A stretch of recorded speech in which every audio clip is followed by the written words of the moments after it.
믿음에 대한 용어를 정리해 주시고 있습니다.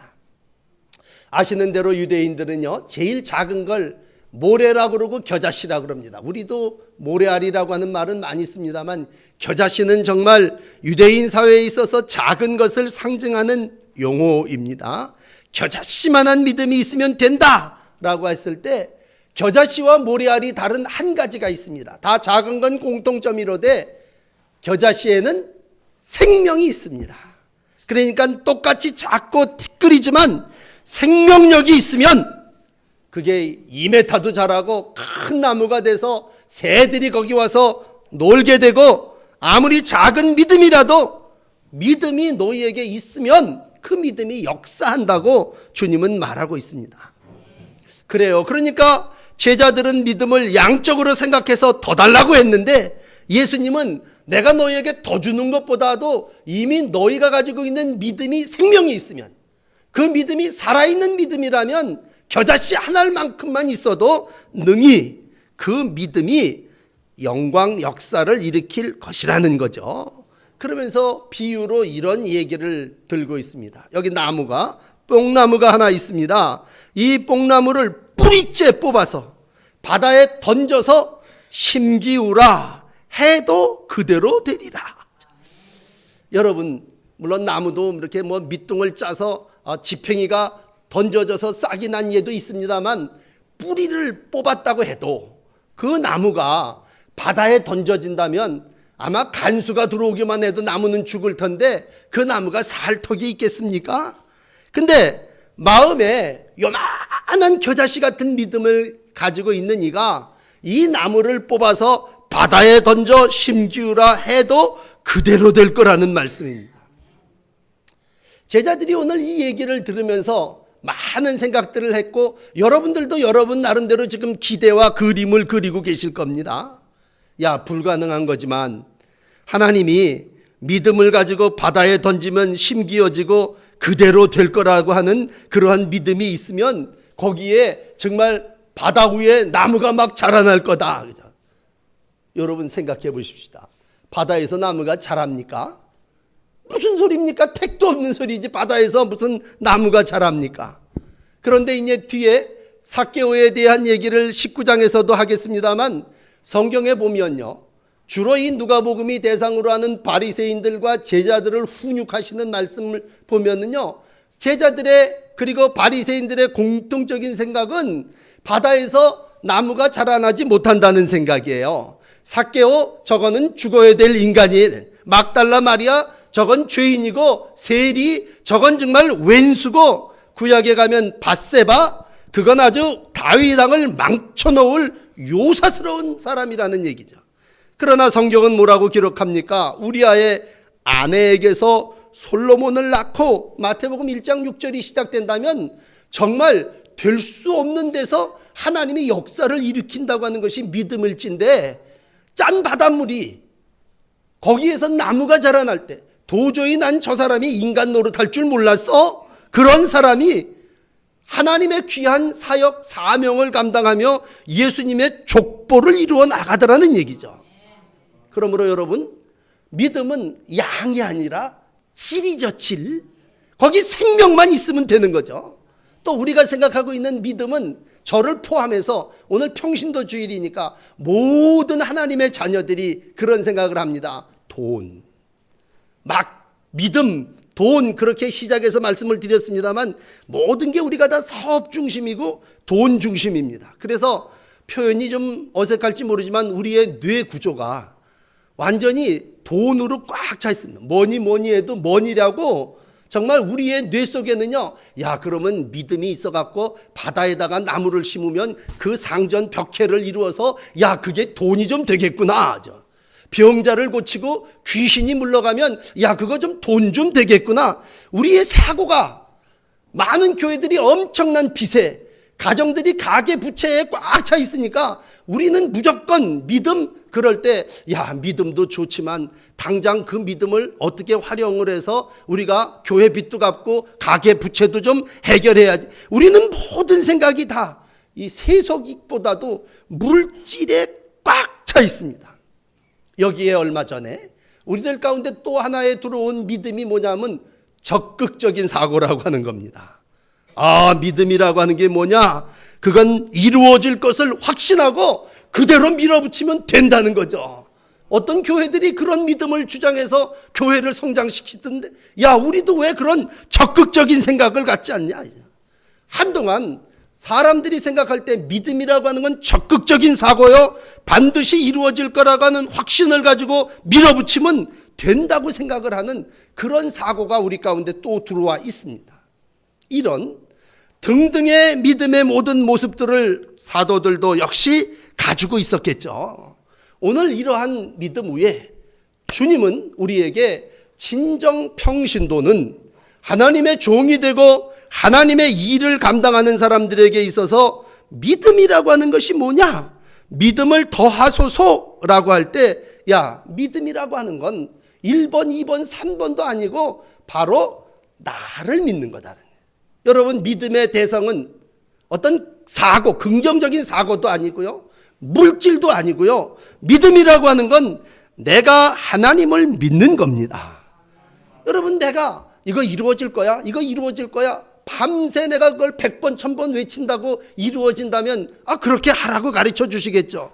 그러나 믿음은 주문이 아니고 내가 생각, 내 경험, 내 이해가 아니고 오늘 예수님이 얘기하는 믿음이라고 하는 건 요만한 겨자씨 같은 것이라 할지라도 그게 하나님을 믿는 믿음이냐라고 하는 것을 여기에 서두로 던져주시고 있습니다.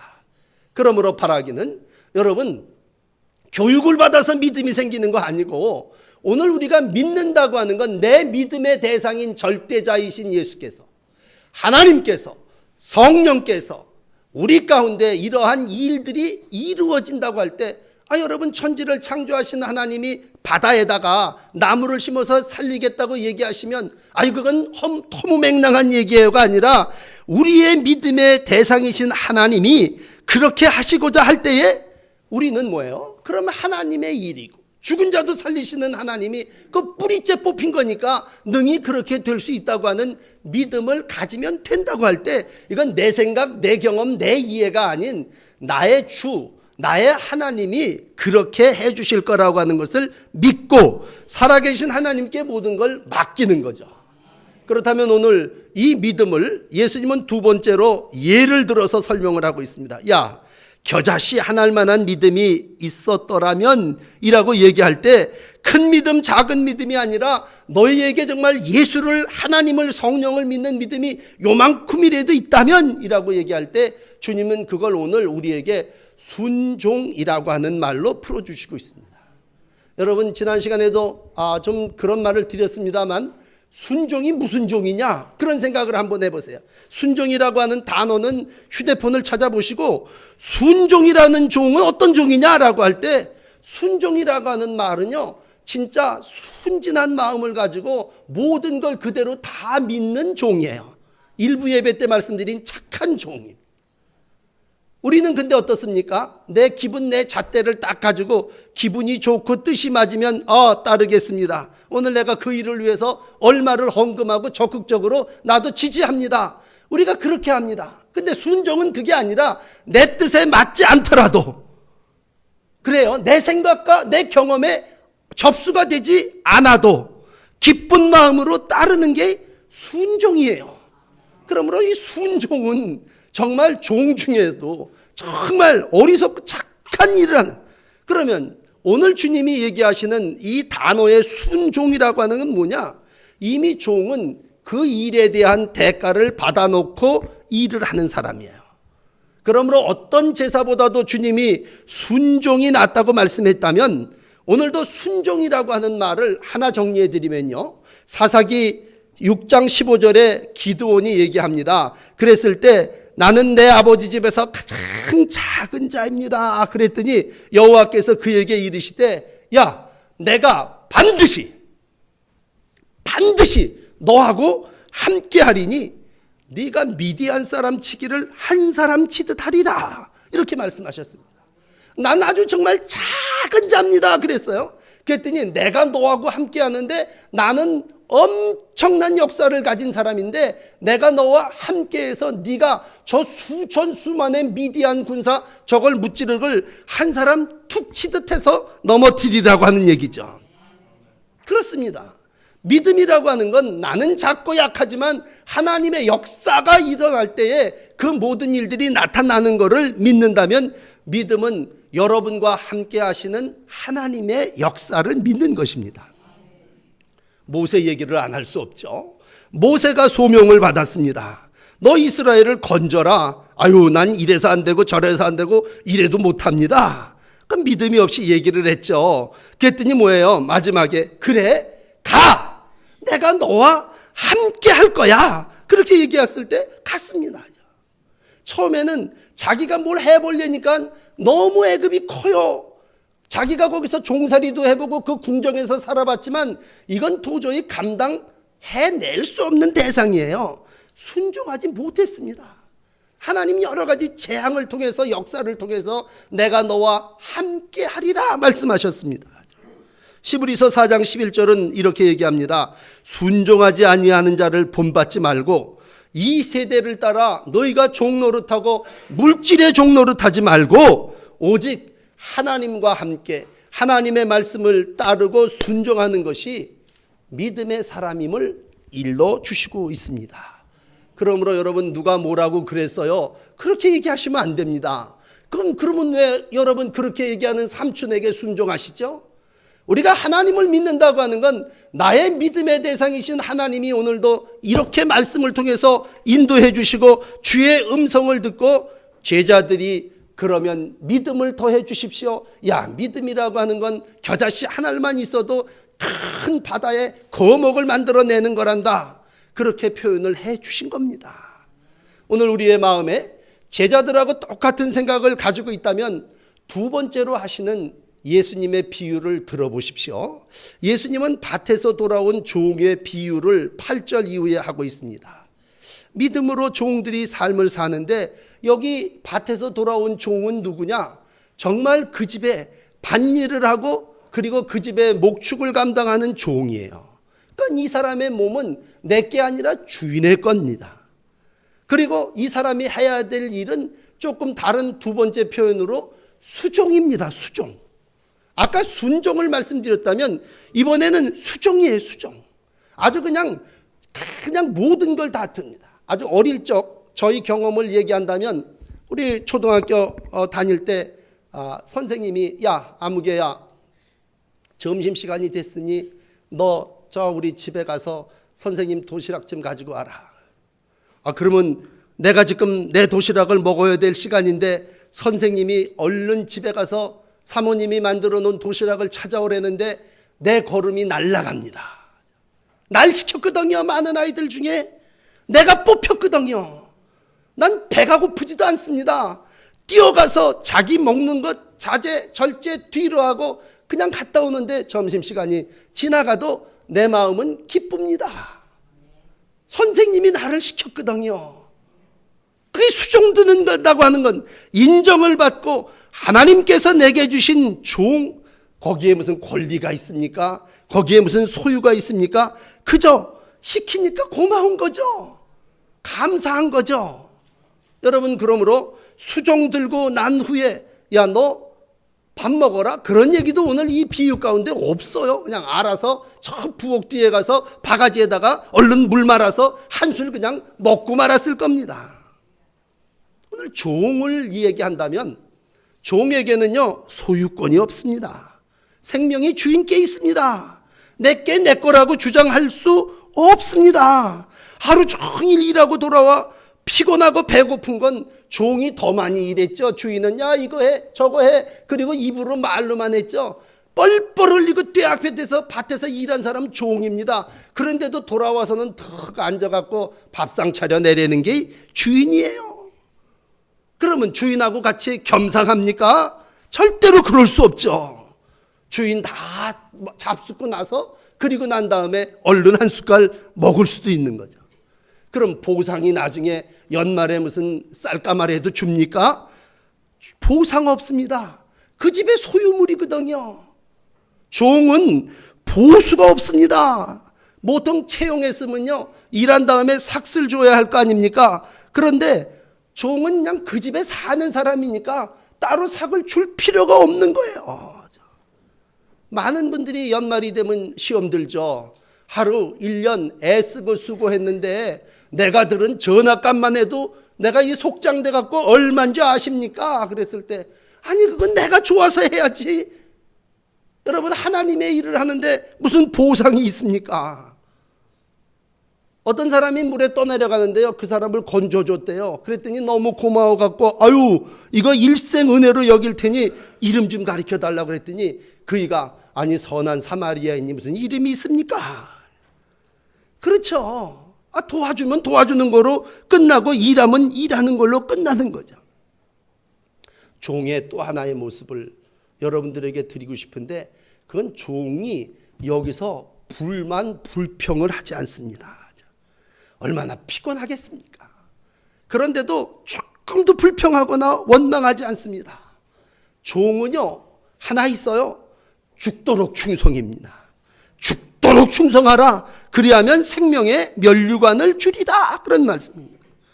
그리고는 죽도록 충성하고 나서 이제 맨 끄트머리 결론으로 말씀드리겠지만 할 말이 하나 있다면 뭐예요?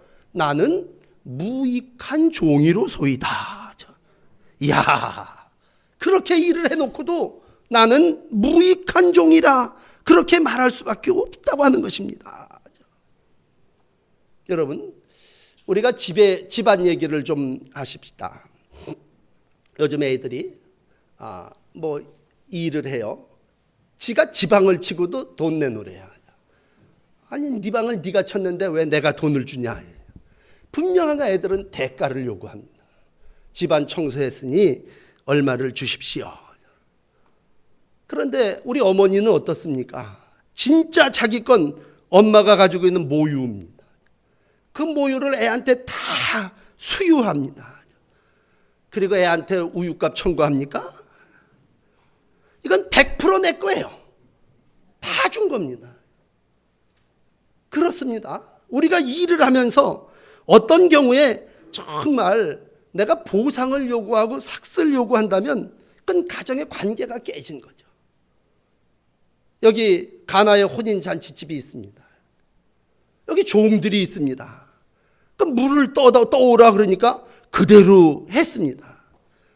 항아리에 채우라. 아귀까지 채웠습니다. 야 떠다가 갖다 나눠줘라. 떠다 줬습니다. 온 잔치집이 다시 회복되고 기쁨이 되었습니다. 내가 왜 그거를 해야 됩니까? 나는 이 종이 시키는 일을 하지 주의저 손님으로 왔던 예수라고 하는 사람이 시키는 거 안 합니다. 이렇게 될 때에 거긴 기적이 없습니다. 우리가 땀 흘려 수고하고 애쓴다고 하는 것이 기본 우리의 모습이라면 우리의 마당, 우리의 밭, 우리의 양들이 있습니다. 주님은 너희는 하나님의 밭이라 고린도 교회를 향하여 말씀하셨습니다. 부활하셔서 베드로에게 너 내 양을 치라 그런 얘기입니다. 그럼 베드로가 얼마 줄 거예요? 이랬습니까? 나에게 맡겨준 게 감사하니까 정말 사랑합니다. 감사합니다. 나에게 이러한 사명을 다시 맡겨주셨습니다. 그리고 자기의 권리를 주장하지 않습니다. 그저 맡겨준 일에 충성하고 감사합니다. 오늘 여러분들에게 아주 편안한 말씀을 좀 드리고 싶습니다. 우리 교회 어려움들이 우리 교회야 뭐 저기 하지만 다른 다 어려움들이 있습니다. 왜 그렇습니까? 그랬을 때 종의 자세를 잃어버렸기 때문이라고 말씀드립니다. 모두가 다 선생 되려고 합니다. 모두가 다 가장이 되려고 집에서 그럽니다. 그러니까 그냥 부부가 쟁탈전이 벌어집니다. 분명하게 우리 모두가 무익한 종이라고 하는 마음만 있으면 간단하게 해결될 건데 교회에도 다 선생이에요. 집에도 다 가장이야. 이 집이 다 내가 주인이라는 겁니다. 그러니까 모두가 다 말로만 하려고 그러지 밭에 가서 일할 사람은 없고요. 상을 차릴 사람은 없고 모두가 다 말로 다 한몫하려고 합니다. 들으십시오. 말은 분열을 일으키고 말은 이간질을 시킵니다. 그러나 행함은요. 절대로 분열이 일어나지 않습니다. 내가 하면 되는 겁니다. 그리고 내가 섬기면 되는 겁니다. 그리고 보잘것없는 종으로 나는 나의 할 일을 하였을 뿐입니다. 고백하면 되는 겁니다. 여러분, 예수님이 십자가에 못 박혀 죽으시면서 하나님한테, 하나님 주인이시여, 내가 이 십자가를 지고 죽으면 나한테는 어떤 보상이 이루어집니까? 말씀하시고 따졌습니까? 여러분, 우리 주님은 십자가의 길을 순종하심으로 가셨습니다. 똑바로 가셨고요, 앞장서서 가셨고요, 늘 나의 뜻, 나의 원대로 마옵시고 아버지 당신의 뜻이 이루어지기를 원합니다. 그리고 자기의 모든 것들을 버리고 가셨습니다. 늘 하나님이 우리에게 원하시는 종의 도가 있다면 그건 바로 예수님의 모습입니다. 그러므로 여러분들에게 오늘 정중히 부탁을 드립니다. 여러분, 일을 하고 사례를 기다린다면 여러분은 진정 하나님의 종, 하나님의 일꾼의 모습이 아닙니다. 그래서 오늘 구절이 말합니다. 야, 명한 대로 하였다고 종에게 살해하겠느냐? 명령대로 했다고 살해하겠느냐? 무슨 말입니까? 살해받을 생각 하지 말라고 하는 얘기입니다. 그냥 헌신했으면 헌신으로 땡, 충성했으면 충성으로 끝내란 말입니다. 왜 칭찬받으려고 하고, 왜 인정받으려고 하고, 왜 표창장 감사패 받으려고 하냐? 그런 얘기죠. 그저 헌신하고 충성하고 그 후에 기뻐하시고 행복해 하시고, 오늘도 내가 땀 흘려 일했구나라고 하는 기쁨이 여러분 가운데 있으시기를 바랍니다. 누구에게나 사명이 있습니다. 누구에게나 의무가 있습니다. 의무는 억지로 해야 될 일입니다. 사명은 내가 내 것 들여서 기쁨으로 온몸 바쳐서 하는 겁니다. 의무로 일한 사람은 조금 권리를 주장하고 보상을 요구할 수도 있습니다. 그러나 사명으로 일한 사람은 분명히 나는 마땅히 내가 할 일을 했을 뿐입니다. 고백합니다. 제자들은 맨 처음에 자기 이름을 드러내고 예수님으로부터 능력을 좀 더 받아갖고 자기 영광, 자기의 이름을 드러내고자 하는 마음이 있었어요. 그러니까 야, 믿음을 좀 더 주십시오 그랬어요. 그랬을 때 예수님은 그 제자들의 잘못된 방향을 고쳐주신 겁니다. 야, 너가 누구냐? 우리가 근본적으로 어떤 종이냐라고 했을 때 이런 걸로 예수님이 베드로가 바울이 표현을 했다면 로마서 1장 14절에 빚진 자다. 나는 빚진 자다. 나는 헬라인이나 야만인이나 지혜자나 어리석은 자에게나 다 빚진 자로다. 난 빚진 종이다, 그런 얘기죠. 그러므로 우리가 얼마 일을 했다면 그건 마땅히 한 거고 빚을 조금 갚아드린 거죠. 그렇지 않습니까? 내가 복음을 전할지라도 자랑할 것이 없으면 부득불 내가 할 힘이라 해야 될 일을 한 것뿐이다. 만약 복음을 전하지 아니하면 내게 화가 있을 거다, 이런 얘기죠. 그렇습니다. 여러분, 성령이 우리 가운데 충만하다고 하는 얘기는 100%라는 얘기겠죠. 꽉 찼다는 얘기 아니겠습니까? 그러면 성령 충만이라는 얘기는 성령이 꽉 차서 그 성령이 나의 주인이라고 하는 말이죠. 그렇다면 완전히 찼다는 얘기는 성령이 꽉 머리끝부터 발끝까지 꽉 찼을 때 죄가 우리 가운데 들어오지 못하고 악이 우리 가운데 틈타지 못하는 모습이죠. 그렇지 않습니까? 웨슬리가 지혜로 자기를 채웠습니다. 5월 24일 날 회심하죠. 웨슬리 회심을 이렇게 표현합니다. 나 자신이 의로 여겼던 모든 것들을 다 버렸다. 그랬더니 하나님의 영이 정말 물밀듯 나에게 밀려오는데 지난주일 말씀처럼 그게 불같이 아니라 뜨겁게 내 가슴 가운데 완전히 채워져서 야, 이젠 내가 예수가 나의 주인이심을 체험했다는 얘기죠. 그래서 우리 감리교회가 가장 마지막으로 중요시하는 게 체험신앙 아닙니까? 체험이 없는 사람은요, 예수가 내 안에 충만한 성령이 내 안에 가득 참을 체험하지 못한 분들은요, 늘 의무로 봉사합니다. 믿음을 가지고 얘기하고 믿음을 가르치지만 사도신경을 교리로만 가르칩니다. 그러나 웨슬리는 은혜를 체험하고 나서 예수 그리스도만이 나의 주인이라고 고백합니다.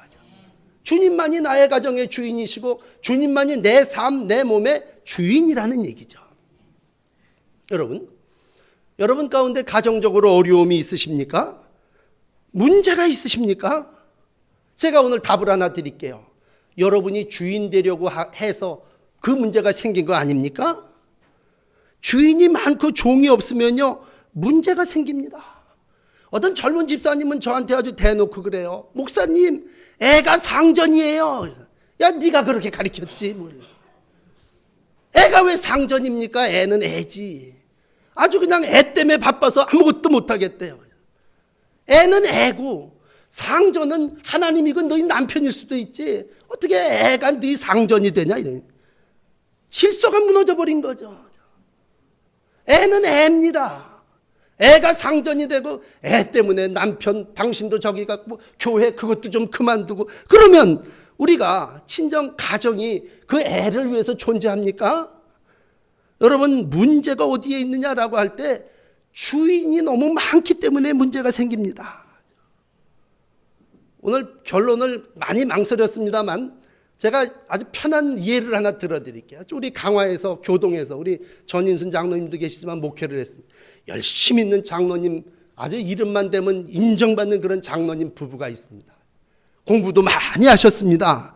늘 교회와 지역 속에서 본이 됩니다. 농사를 짓죠. 가게도 하십니다. 밭농사를 지면요. 그 권사님, 박 권사님하고 같이 나가서 농사를 지어요. 그러면요. 이 장로님은 떡, 햄 그리고 이제 들어옵니다. 그러면 뒤에 권사님이 따라와서 해지기가 무섭게 남편이 가서 발 씻는 동안에 뭐 합니까? 밥상 차려옵니다. 저녁 준비합니다. 그러면 밥상 물리고 나서 뭐 합니까? 그 부인 권사님이 물 떠다 대령합니다. 제가 그 모습을 처음에 보면서 인천서 살다가 저 시골 끝에 가서 좀 충격을 먹었습니다. 그리고 제가 생각한 게 뭔지 아십니까? 야, 강아 여자 얻으면 밥은 안 굶어 죽겠구나 그랬어요. 야, 저렇게 봉사하고 수종드니 참 그러면 어떻게 사는 게 복된 삶입니까? 여러 가지 얘기할 수 있습니다. 여기 조희찬 권사님도 계십니다만 조희찬 권사님 전형적인 강화 아주 대표적인 모습입니다. 그 모습이 서로가 주인이 되고 서로가 왕이 되겠다고 하면요 깨집니다. 누군가가 수종 들고 그리고 나는 그냥 무익한 종이라고 생각할 때 가정이 복됩니다. 여러분 강화 사람들이요 음식이 거칠어요. 왜 그런지 압니까? 같이 일하고 들어와서 얼른 먹어야 되니까 깍두기도 요만치 않아요. 이만하게 만듭니다. 떡도 크게 하나 만들어 놓고 맙니다. 왜? 대충 빨리빨리 차려서 갖다 먹게 바쳐야 되니까 그럴 것 같아요. 제 생각인데. 그렇습니다. 뭐 나 같이 일했는데 내 권리가 어디 있냐 그렇게 얘기하면요 그건 건강한 가정을 이루어 나갈 수가 없습니다. 오늘 다시 여러분들에게 무익한 종을 얘기할 때 우리의 주인은 뭐 남편이 아니라 하나님이십니다. 여러분 교회 안에서 가정 안에서 우리의 집의 주인은 예수님입니다.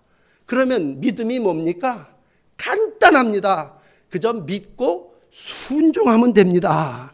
절대 순종하고 보상을 바라지 않고 하나님의 영광을 위하여 나와 하나님과의 관계만 잘 이루어 나간다면 오늘도 여러분들의 작은 믿음을 통해서 하나님의 엄청난 역사가 나타나게 될 줄을 믿습니다. 다시 한번 이 아침 하나님 앞에 나와서 권리를 요구하지 마십시다. 불평과 원망보다도 이제 그 다음 절에 이어지지만 감사하는 사마리아 사람 날 고쳐주시고 죄에서 구원하시고 이 문둥병에서 나를 건강하게 해주셨습니다. 돌아와서 살해하는 종이 바로 이어지는 11절부터 나타난 감사하는 사람입니다.